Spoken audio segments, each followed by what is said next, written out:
Ламікон Дермгель обирай, скажи грибку прощавай.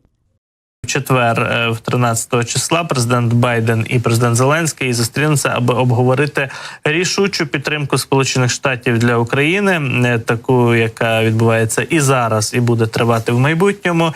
Після цієї зустрічі обидва президенти, Байден і Зеленський, візьмуть участь у прес-конференції. Тобто буде вихід до преси і буде змога журналістам озвучити певні питання стосовно якраз співпраці, координації зусиль із протидії російської агресії між Сполученими Штатами та Україною.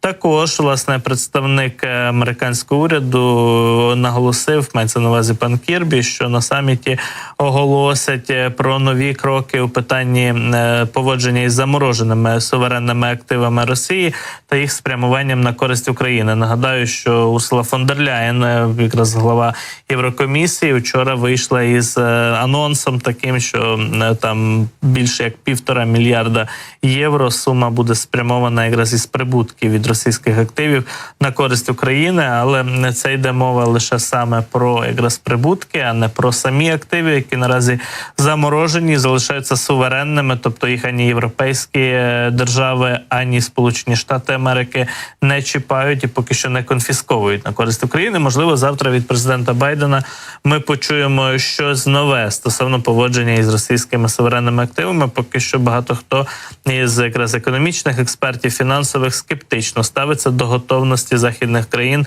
ці активи справді конфісковувати і передавати на користь України. Але є інші альтернативні плани, як ці активи можуть працювати на користь нашої держави і, зокрема, погашати кредити західних країн, які зараз надають Україні активно якраз у контексті оборонної співпраці та інших програм співпраці і підтримки України. Ну і підсилення української системи протиповітряної оборони стане ключовим питанням, уже стало ключовим питанням в ці дні у діалозі України із нашими західними партнерами. Ми почули від канцлера Німеччини Олафа Шольца вчора якраз заяву, анонс про те, що Німеччина передасть Україні ще одну батарею системи Петріот.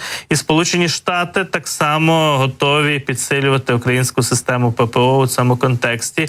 Отже, від Шольца ми якраз від канцлера Німеччини вчора на спільній прес-конференції на заходах із участю президента Зеленського якраз почули вже підтвердження того, що Німеччина буде посилювати українську якраз систему протиповітряної оборони. Крім того, йшлося на цій спільній зустрічі лідерів обох держав, канцлера Німеччини і президента України, про співпрацю у відновленні енергетичній України. Тобто зараз йде мова про відновлення потужностей енергогенерації в Україні. Ну і також саме про оборонну співпрацю, про те, як Україну зараз підтримати у ході якраз оборонної фази подій на полі бою. Ну а президент Байден, президент США, теж схвалив рішення про передачу системи ППО Петріот для України. Про це пише газета The New York Times, і якраз американські журналісти посилаються на високопосадовців адміністрації президента США і на військових, які усі підтверджують те, що вже прийнято рішення на рівні президента Сполучених Штатів, що минулого тижня Байден прийняв це рішення після низки зустрічей на високому рівні і після внутрішніх дебатів про те, як задовільнити нагальні потреби України із посилення протиповітряної оборони, при цьому не ставлячи загрозу боєготовність США. Ну і було прийнято рішення ще одну систему Петріот передати в Україну. Вона прибуде нібито з Польщі, де ця система захищала ротацію американських військ, які повертатимуться до Сполучених Штатів, і згодом цю батарею буде передано Україні.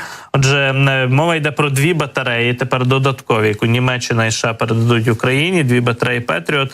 Нагадаю, що до батареї входить приблизно від 4 до 8, скажімо так, в такому діапазоні пускових установок, від 4 до 8, також радіолокаційна станція, силова установка і пункт управління вогнем. Тобто це багато різних машин, багато устаткування, і відповідно потрібно підготувати фахівців, спеціалістів, які будуть цим Петріотом оперувати. Президент Зеленський вчора відвідав місце базування в Німеччині 21-ї зенітно-ракетної групи в місті Заніц, і саме там проходять підготовку українські військовослужбовці. При цьому президент України якраз оглянув ту батарею Петріот системи ППО, яку Німеччина передає Україні, вже за словами канцлера Шольца.